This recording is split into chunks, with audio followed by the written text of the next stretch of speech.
Born in the land of the mighty Roraima, land of great rivers and far-stretching sea. So like the mountain, the sea, and the river, great, wide, and deep in our lives would we be. Onward, upward may we ever go, day by day in strength and beauty grow, till at length we each of us will show what Guyana's sons and daughters can be. Born in the land of Kaichora's shining splendor, land of the palm tree, the croton and fern, we would possess all the virtues and graces, we all the glory of goodness would learn. Onward, upward, may we ever go, day by day in strength and beauty grow, till at All right, good evening. My name is Mark Benshop, and welcome to Anansi Web Education. Onward, upward, may we ever go. Wow, so beautiful indeed and quite timely. Good evening, Mr. Granger. How are you, sir? I'm good. It's good to be back on the program, and I want to greet all of our listeners and viewers on this very important Guyanese program as we continue to use the strength of one of the weakest insects in the world, the spider, to educate our children. Onward, upward. Onward, upward indeed, all of you, wherever you are. If you're in Georgetown, if you're in Linden, all across Guyana, we welcome you to this show. And even outside of Guyana, in the Caribbean, I heard that a lot of folks out there in Barbados are watching us. Good evening to you. The folks out in Trinidad, in the US, in the UK, in Canada, wherever you are, good evening to all of you, every single one of you. All right, let's get down to today's topic. And we will be dealing with what are the factors are, or what factors are responsible for the increased rate in infections by vector-borne diseases, and why have residents of rural and hinterland villages been victims of these preventable diseases, mind you, victims of these preventable diseases. And the final topic we will be dealing with is how can vector-borne diseases in villages be prevented, and how can villages be protected?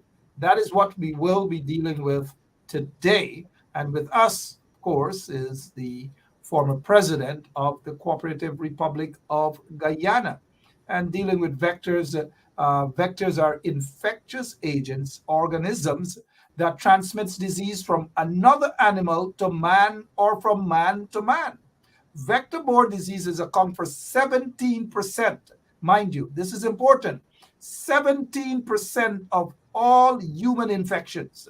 And the most common vector-borne disease, especially in Guyana, malaria, which is most common, and dengue. So let's get straight into today's topic. Again, the Honorable former President of the Cooperative Republic of Guyana is with us, and he will take the first bite at this. The first bite at this. And again, the first subject we will be dealing with, what factors, Mr. Granger, are responsible for the increased rate of infection by vector-borne diseases? Well, thank you. It's an important question. It's a good place to start. And I think all Guyanese would have grown up learning about filaria, which causes Bigfoot, and malaria. And it was a big killer, it still is a big killer. And now dengue, and there are other infections such as chikungunya and Zika. Well, as you said it in your opening remarks, the most important factor is the presence of vectors, presence of mosquitoes. And mosquitoes are the biggest killers in the world. It's the most dangerous animal on Earth. And people don't realize that. People think that mosquitoes are just a nuisance, but mosquitoes kill more people than snakes or caiman or sharks or any other animal. And unfortunately, many Guyanese, from the government down, are very careless about handling the diseases which can be caused by these vectors. So, to answer your first question, is that the vectors themselves are responsible, and if we are to protect ourselves, we have to deal with the mosquito problem in Guyana, and that is the response for the high rate. If you ignore it, the problem wouldn't go away; the problem will get worse, and that has been an issue from decade to decade. Right now, in Guyana, every 24 hours, somebody becomes infected with one of these diseases. Every single day and night, people get infected with one of these diseases, and there has to be a change in the attitude of the victims themselves, the families and the communities. There has to be a change at the level of central government. So we have to deal with the mosquito problem. And this program must be concerned with how we deal with the mosquito problem. And in terms of how we deal with this, I recall even as a little child growing up, a mosquito bites, and you just ignore it. Oh, it's just a mosquito bite, and that's it. We never realize in terms of the serious consequences. And you are correct; there are serious consequences.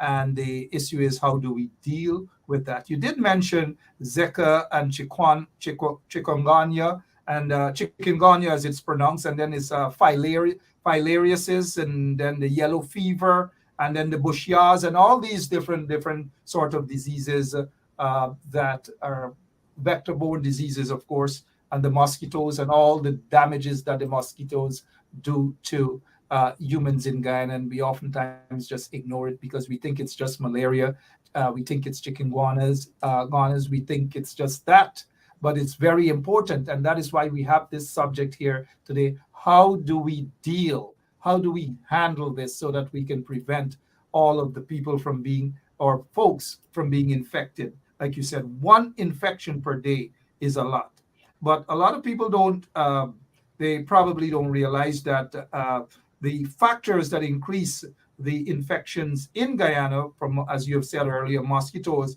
are the main vector in malaria, dengue, and many other vector-borne diseases, of which there are two main types of mosquitoes. Two main types of mosquitoes people should be familiar with. Malaria, the main type is called the Anopheles mosquitoes.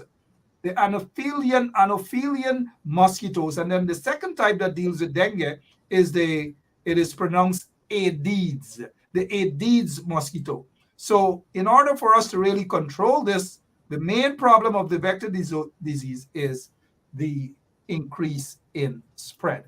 And as you've mentioned, how do we stop the increase in spreading of these diseases? We just mainly have to get to the source. And in getting to the source, we will be able to find ways to rectify it. And that is why we need stronger individuals who head the health sectors in Guyana to have this sort of approach to nip it in the bud before it gets out of hand. I agree with you. One disease, one person being infected per day, one per day, or even probably more.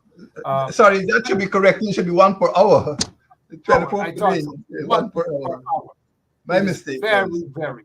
And especially mosquitoes going and biting the little kids, quite dangerous indeed. Maybe that's why a lot of folks have their nets and they are very careful. Please do protect your kids. Protect not only yourselves, but your young ones as well. Let's move to the second topic, Mr. Granger. And I'm glad that we've dealt with the first one. And the first, if you're now joining us, we dealt with what factors are responsible for the increased rate of infections by vector-borne diseases. The second topic, Mr. Granger, is why have residents of rural and hinterland villages been victims of these preventable diseases? And the operative words are victims, and of course the diseases are preventable. So why have residents of rural land and hinterland villages been victims of these preventable diseases? Well, particularly on the coast, the fact is that the sugar industry dominated the coastline for a very long time, and they had an intricate web of canals, which of course carry water. But with the decline of the sugar industry over the last 5 or 6 decades, many of the sugar lands have been taken over by villages. But the villages have not been able to control drainage and irrigation with the same efficiency that the sugar industry used to do so. And sometimes the canals are left stagnant, and many housing schemes do not have an efficient means of drainage. And sometimes people just put concrete in the yards, and sometimes they close over some of the drainage outlets, and the water settles. Now, every May, June rain in Guyana, every May, June, we know that the rains never fail. That is an axiom in Guyana. Every May, June, we get rains. And when the water, when the rain falls, the water settle, and it takes a long time to drain off. And in the meantime, mosquitoes lay their larvae and they mature and they become mosquitoes, full-grown mosquitoes. So that is the main factor: the change in climate and the rainfall, and the fact that a lot of houses now take over what used to be well-drained sugar lands. That is a big factor. The other factor, of course, is human carelessness. In the hinterland, you have many big mines, and they create these huge craters. I think quite recently we've read about a big mining company which created this hole in the ground and bequeathed the hole to Guyanese, and they've gone with the revenue. But those holes will be filled with rainwater, and the mosquitoes will breed in them. At the household level, you have situations in which people throw empty containers, plastic or old tires in the yards, and the mosquitoes breed in those areas, in those containers. Old vehicles, garbage which is not properly disclosed. All the mosquitoes look for is some still water, and they will lay their larvae. When I was young, some years ago, of course, we used to have vector control inspectors who'd come into every individual house. And if you have a vase with water, with flowers, they would check to see if you have mosquitoes, larvae in them, and then they would instruct you to get rid of the larvae. So it was more rigid. Soldiers and miners and policemen and travelers coming from the hinterland had to have their blood tested. There was a rigorous regime of examination, so that people don't bring malaria from the hinterland to the coastland. Unfortunately, that has happened. I know about a particular village where some of the youngsters, boys and girls, sometimes their first job is in the bush. Their first job is in the mines. As soon as they leave high school, they go into the mines. And they do not use the prophylaxis. They do not treat themselves because it's treatable. Before you go in, you take some form of medication to prevent becoming infected. But sometimes it doesn't happen, maybe through ignorance. And that's the situation we have. It's human error, human fault, and that we create the conditions through our mining, reckless mining and reckless logging. We create the conditions for mosquitoes to proliferate, and then we don't protect ourselves from the very mosquitoes that we've allowed to breed. If you fly over Region 7 and Region 8, you will be shocked at the amount of stagnant pools left by the miners. Miners don't clean up in general. In general, miners don't clean up, and they're not forced to clean up by the government. So these pools just breed mosquitoes, and mosquitoes continue to infect miners, and people will continue to die. So that is the problem. The three big killers are the IDs, as you mentioned, the Anopheles and the Culex. And they're worse than snakes. They're worse than Cayman. They're big killers. Big killers indeed. If you're now joining us, good evening. We're talking about vector-borne diseases, and it's important that we understand, and especially not just understanding, we prevent these things from happening. Mr. Granger mentioned just not so long ago that folks going into the bush for the first time in the hinterland, as we no longer say bush, but into the hinterland, they got to be prepared. You can't just walk in there. You can't just walk in there knowing that you're going to go into a heck of a lot of mosquitoes and so forth and not protect yourself. Do you think the message in terms of education wise on this particular subject would cause people educational program throughout the country about prevention would reduce the amount of people who are infected, that there should be an aggressive educational program out throughout the country for this? It's both education and enforcement. Education for the individual person going in, he should know better because most of them are adults. And sometimes, unfortunately, there is evidence to suggest that mothers send their daughters to work in the bush, not always as stewardesses.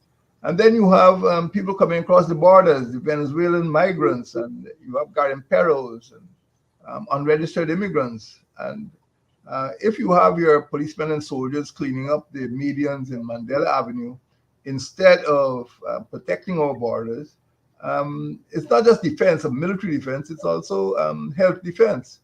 And these are things that we have to provide for, that the country is not only suffering from infection, but also reinfection from people across our borders. I would say that the hinterland suffers heavily because malaria is endemic in the 4 hinterland regions: Region 1, Barima-Waini; Region 7, Kiuni-Mazruni; Region 8, Potaro-Siparoni; and Region 9, Rupununi. It's endemic. And when you send your son or daughter to work in the hinterland, you're sending him or her into danger. And the person must not only ingest prophylactic medicine, but must use mosquito nets. And it may be awkward and clumsy, but the disease is more than awkward or clumsy. The disease is possibly fatal. And people in villages, not just coastlanders, the local residents are also susceptible to these vector-borne diseases.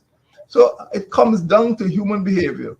For the miners and loggers, for the municipalities, for the government, and for the individual person who's going in, even casual travelers. But there must be education, as you point out. They must know the danger, and there must be enforcement. That is, when he or she arrives at the Cherry Jagan International or the Eugene Corai International Airport, somebody must take a blood smear, some test, to see whether he or she is carrying, has been infected. But if the government allows those controls to lapse, we're going to find that people on the coastline will be infected. So it's a total system from the central government protecting our borders, preventing unregistered and illegal migrants from coming in with their diseases. It is the municipal government, and don't forget the APNU created the 4 municipalities in the hinterland at Mabaroma, Bartica, Malia, and Lethem. So you have mayors who could be empowered to enforce public health regulations there. And then at the neighborhood level, and that's one of the reasons why local government elections are so important, NDCs are not optional extras. They're important parts of the governmental system to ensure that solid waste management, the canals are cleared, and vector control measures are like fogging are put into place, and that every resident of the village has mosquito nets, or particularly babies are protected from these diseases.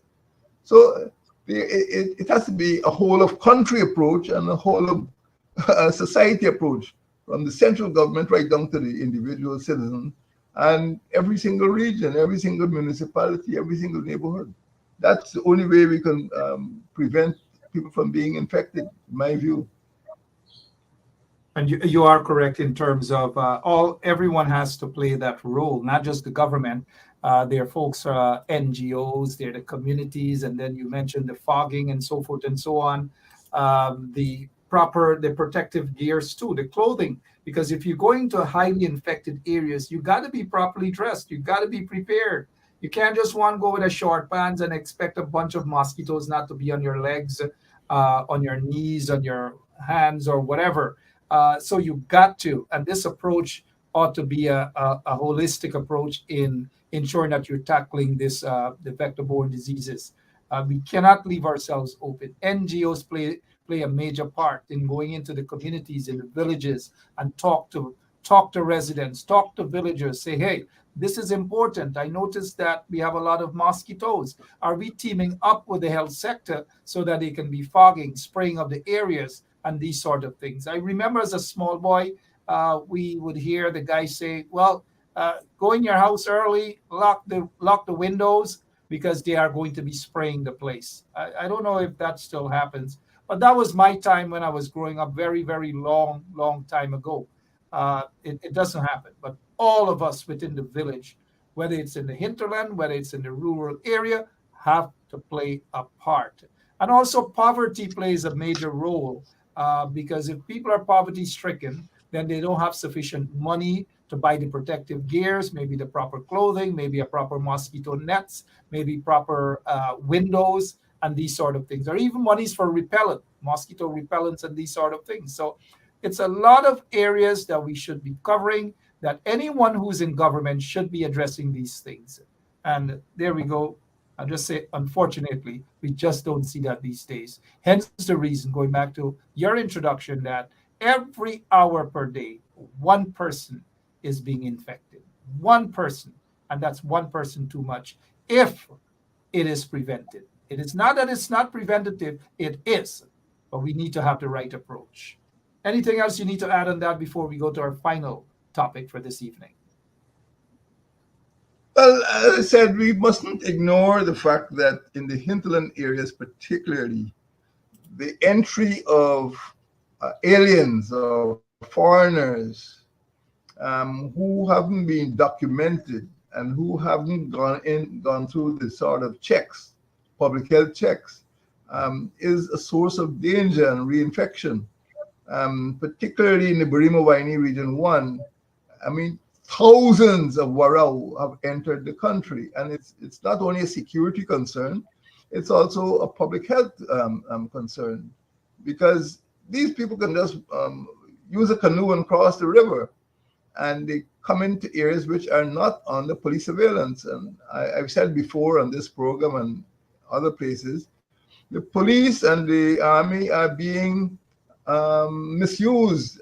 Instead of protecting our borders, now that the Venezuelans are becoming more troublesome, they're being used on all type of municipal and social functions, and they should be out there at Whitewater, at Mabaruma, at Kaikan, at Baramita, to make sure that our residents are protected, not only from the point of view of public security, but from the point of view of public health. This is a big problem, and we must also be able to rely on cooperation with PAHO and other countries. Guyana has got one of the worst records in the entire Americas for victims of vector-borne diseases, and we have to ally with Brazil and the Venezuelan health authorities and the Surinamese health authorities to prevent the disease from spreading. And that is why we must not regard crime, particularly contraband smuggling, people trafficking, and backtracking. These are not funny. This is not like a household, a cottage industry. People just disappearing and going to Suriname and coming back, going to Venezuela and coming back, going to Brazil. And this is serious. That is how disease is transmitted. Every day, People go and come as if they're going downtown or going into Water Street or something. But in fact, if the travel is not controlled, and if they don't have these little, um, I would call them a public health passport, a not just a travel passport, to show that they have been vaccinated and to show that they're free of these diseases. Because that is what happens. People go into the hinterland, they become infected, and if they go back home, the mosquitoes now will become infected with their contaminated blood. So it's a serious matter. And we were fortunate, my government, to open the first infectious disease hospital at Liliendal. And we have to make use of that institution at the same time to make sure that we also use the institution to prevent the spread of these diseases, vector-borne diseases. That's important. We need a strong health ministry, public health ministry, and we need to implement measures, education and enforcement, as well as institutional measures. Thank you very much indeed. As we go to our final question for the day, and I agree with you, better leadership, and also to add at the community level, mobilization, education, as you've added, and just government and non-government involvement. We need all these sort of things. Anyways, use the word unfortunately, we're not seeing that at all. But let's get to the final question here, Mr. Granger. How can vector-borne diseases in villages be prevented, and how can villagers be protected from the diseases? It comes down to a matter of the neighborhood, the NDC.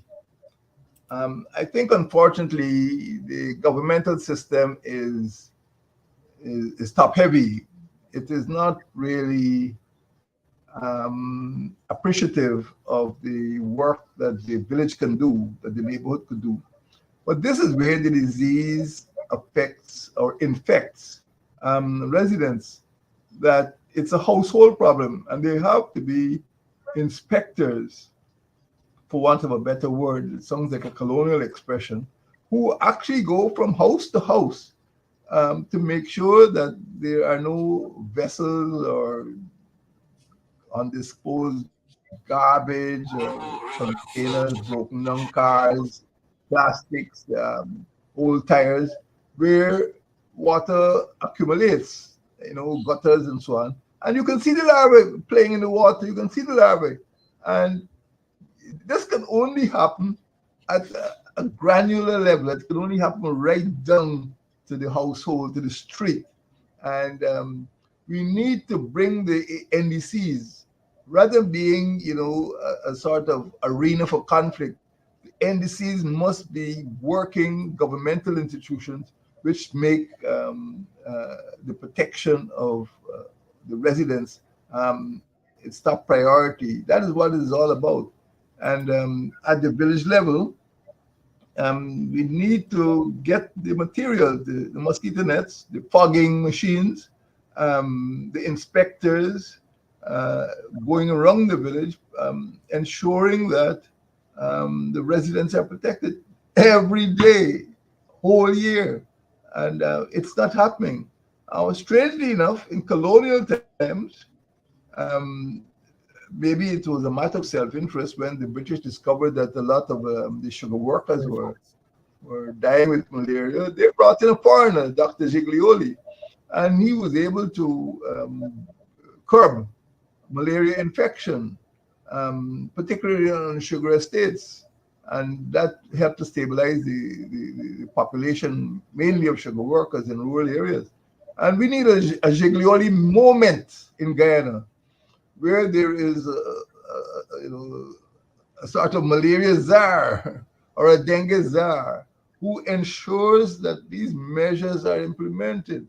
You need the enforcement, you need the education, but you also need to make sure that the testing facilities at the National Public Health Laboratory and the Infectious Disease Hospital are in place. And I'm not sure that We can see that sort of education and enforcement now.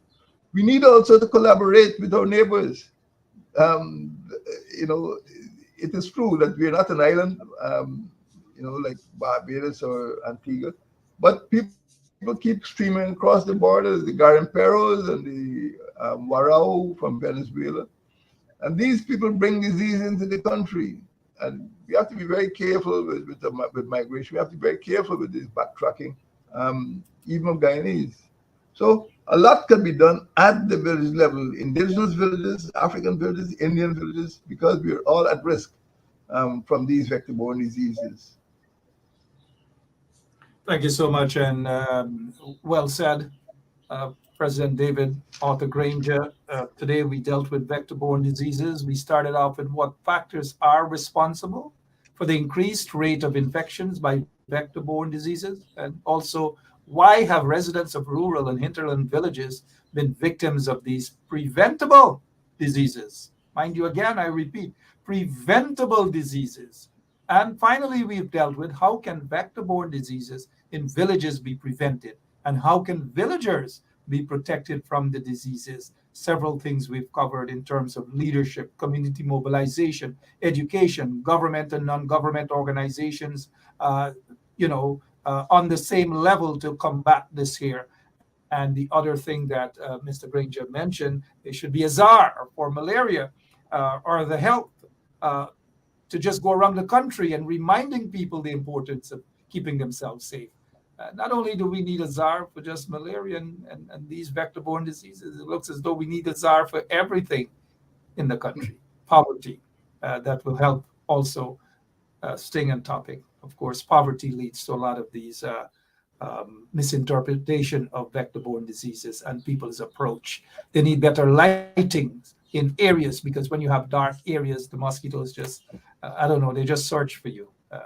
But thank you so much for this topic today, Mr. Granger. Vector-borne disease that results from an infection transmitted to humans and other animals by blood-feeding anthropoids, such as mosquitoes, ticks, and fleas, and all these manner of things.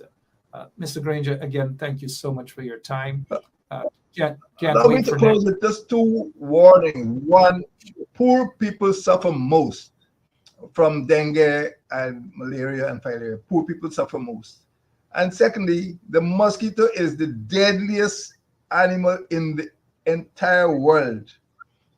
So you're really playing with death. And for the poor people, unfortunately, they would suffer first and they would suffer most. But the mosquito is deadly. There's nothing friendly about mosquitoes. They have to be eradicated if we have to protect our residents, give our children a good life. So thank you for allowing me on this program. And it's always a pleasure to communicate with your audience. And thank you so much. And folks out there, be careful with the mosquitoes, the physical mosquitoes. And, this is how so I'm not going to mention the political mosquitoes, but be careful with those mosquitoes. Mr. Granger, continue to be safe, and we'll see you right here, same place, same time next week. Give my regards to Mistress Granger, please. Thank you, sir. I'll do that. To all of and to all of our listeners throughout Guyana and wherever else you are, continue to be safe, continue to protect yourselves from vector-borne diseases, continue to protect your loved ones, especially those young ones, protect them at all costs.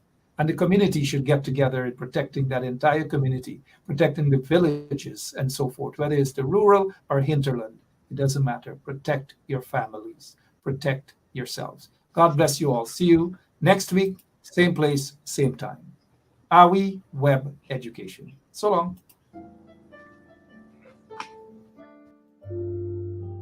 Born in the land of the mighty Roraima, land of great rivers and far-stretching sea. So like the mountain, the sea, and the river, great, wide, and deep in our lives would we be. Onward, upward, may we ever go, day by day in strength and beauty grow, till at length We each of us will show what Guyana's sons and daughters can be. Born in the land of Kaichor's